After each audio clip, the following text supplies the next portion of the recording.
जय श्री राम। दोस्तों, आज हम जानेंगे कि आखिर श्री राम जी ने बाली को छिपकर क्यों मारा और इस निर्णय के पीछे हनुमान जी की क्या भूमिका थी।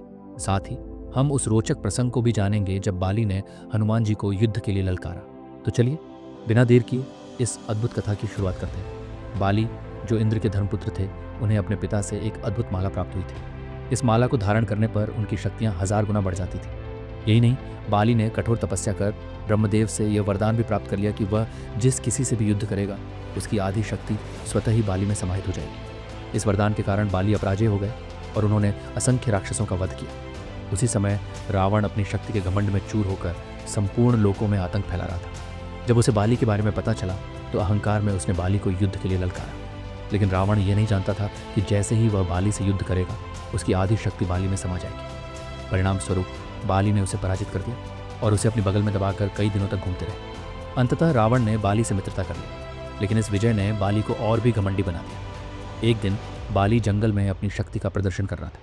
वहीं पास में हनुमान जी श्री राम का जप कर रहे थे। बाली ने हनुमान जी को देखकर कहा, तू दिन रात राम नाम जपता रहता है, मेरी शक्ति के आगे तेरे राम की क्या मिसाल।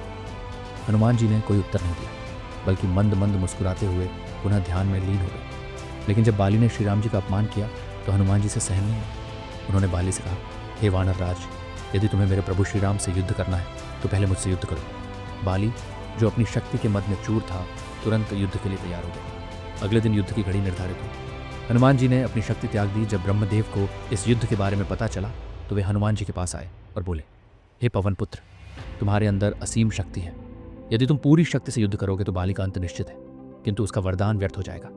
इसलिए मैं तुमसे विनती करता हूं कि युद्ध में अपनी मात्र 10% शक्ति ही लेकर जाओ। हनुमान जी ने ब्रह्मदेव की बात स्वीकार कर ली और अपनी शेष शक्तियां श्री राम जी के चरणों में समर्पित कर दी। अगले दिन भोर होते ही दोनों योद्धाओं के बीच भीषण युद्ध प्रारंभ हो गया।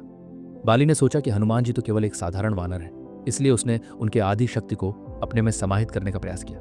लेकिन जैसे ही बाली ने हनुमान जी की शक्ति को अपने अंदर लेना शुरू किया, उसका शरीर असहनीय वेदना से भर गया। बाली को लगा कि उसके शरीर के अंदर ज्वालामुखी फट रहा है। वह दर्द से तड़पने लगा और समझ ही नहीं पा रहा था कि यह क्या हो रहा है। तभी ब्रह्मदेव प्रकट हुए और बोले, हे बाली, हनुमान जी की शक्तियाँ असीमित हैं, तुम उन्हें धारण नहीं कर सकते। यदि जीवित रहना चाहते हो तो हनुमान जी की दृष्टि से दूर चले जाओ। बाली तुरंत युद्ध क्षेत्र छोड़कर भाग खड़ा हुआ। जब वह काफ़ी दूर चला गया तब जाकर उसका शरीर सामान्य हुआ। उसने ब्रह्मदेव से इसका कारण पूछा तो ब्रह्मदेव बोले, हनुमान जी केवल 10% शक्ति लेकर युद्ध करने आए थे, फिर भी तुम उसे सहन नहीं कर सके। सोचो, यदि वे अपनी पूरी शक्ति से लड़ते तो तुम्हारा क्या होता। ये सुनकर बाली का घमंड चूर चूर हो गया।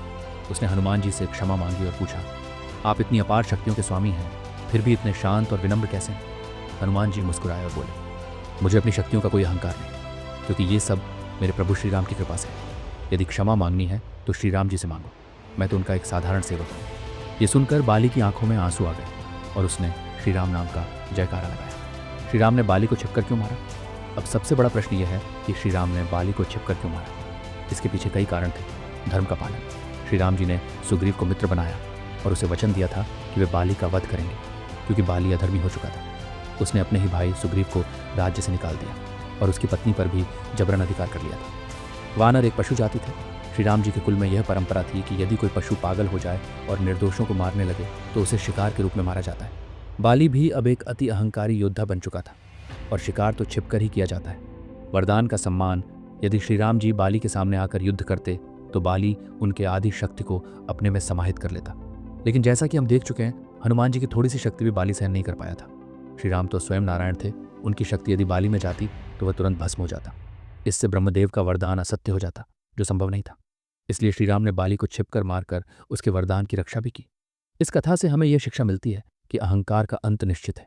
चाहे व्यक्ति कितना भी शक्तिशाली क्यों ना हो, जब वह धर्म और मर्यादा से भटक जाता है तो उसका पतन अवश्यंभावी हो जाता है।